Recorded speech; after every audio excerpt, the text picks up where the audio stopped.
Most men and women had long hair. Of course, the monks didn't, because they had to have their heads shaved. Everybody else grew their hair long.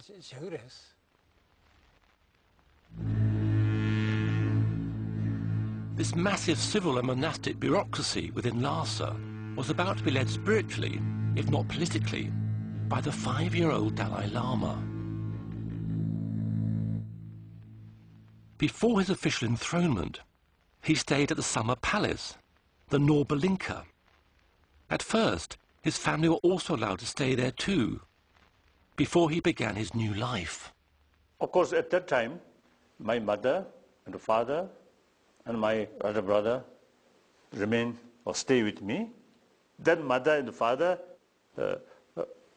I think every day is to come to see me. And also I also visited to their home. I enjoy my native village's food. While pilgrims came from all over Tibet, foreign dignitaries also paid homage to the God King.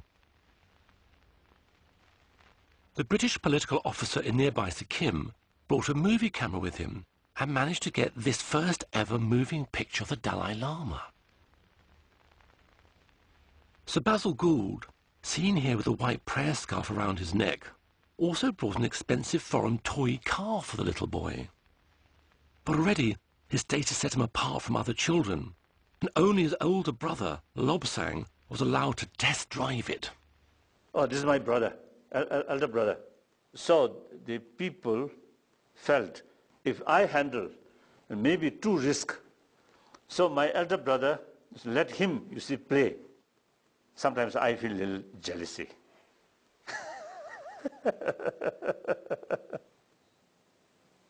Somebody's in the car. I wonder if that is my husband.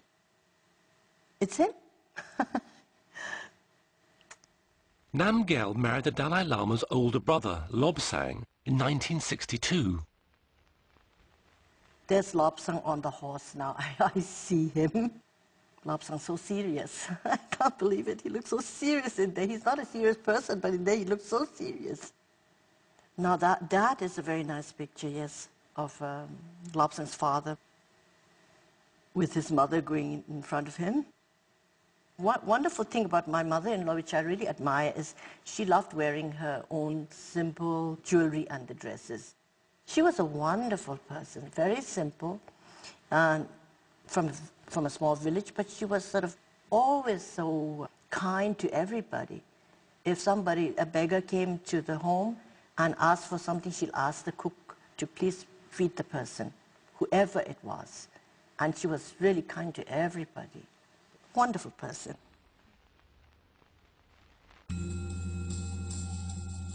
The date for the 14th Dalai Lama's enthronement ceremony at the Potala Palace was reached according to complex astrological calculations.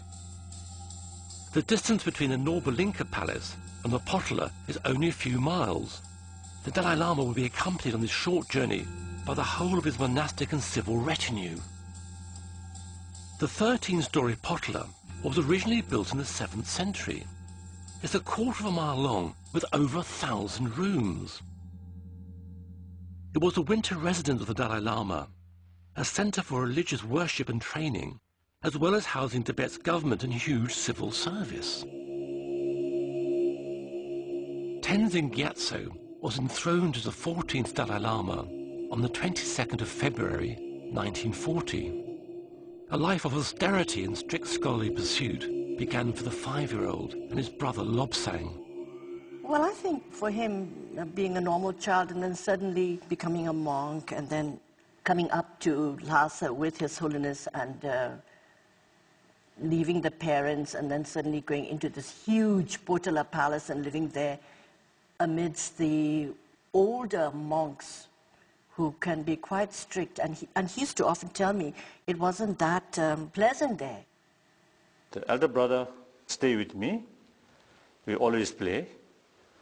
And sometimes I bully on him, although he's older than me. He used to talk about His Holiness being quite naughty and mischievous.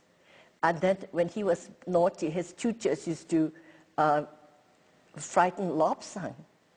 And then he said, then His Holiness used to get into a lot of very nice games, running around and then feeding the birds outside on the roofs. That was the greatest fun. Here were these two little boys with the older attendants and huge dark rooms, and it was very frightening for them. And I mean, coming from a village where you had a lot of running around, freedom, and then suddenly you are put there, it must have been quite intimidating for him. So then I think once a month, my mother came. So when my mother came, I feel very happy. Then my mother about depart, I feel little uncomfortable, little sad.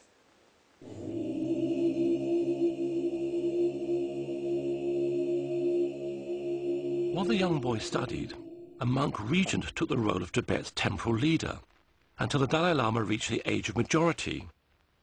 Regent Retting, seen here with his enormous bodyguard, the Tugba, oversaw much of this power vacuum, but his regime was seen as corrupt. He was displaced and then imprisoned after an attempted coup. He died in jail. The Dalai Lama had to wait to take full political power, but as the country's spiritual leader, he acted as a figurehead. One of the 5-year-old's official duties was attending cabinet meetings.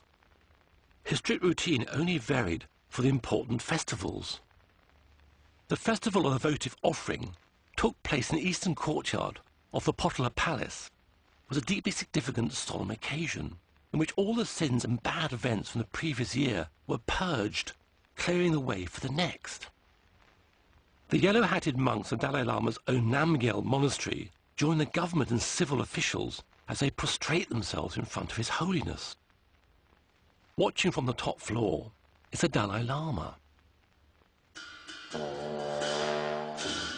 The main event of the votive offering is the chum, a tantric dance.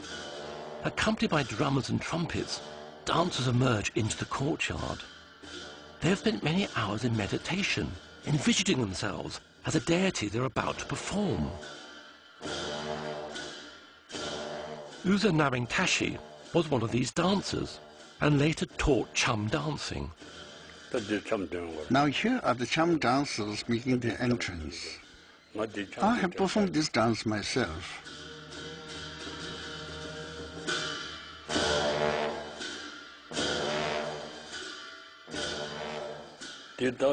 This is performed on the last day of the Tibetan calendar year. As the New Year is approaching, it's performed as an auspicious ritual to make sure that during the following year there is enough rain when we need it, that no misfortunes happen, that we are protected from any negative forces, and that there is peace in the world. That's why we perform the chum dance.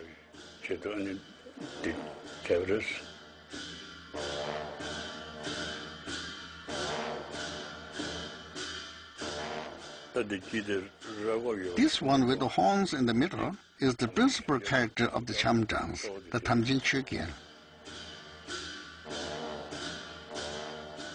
Ringed around him are 22 black hat dancers and 16 masked dancers.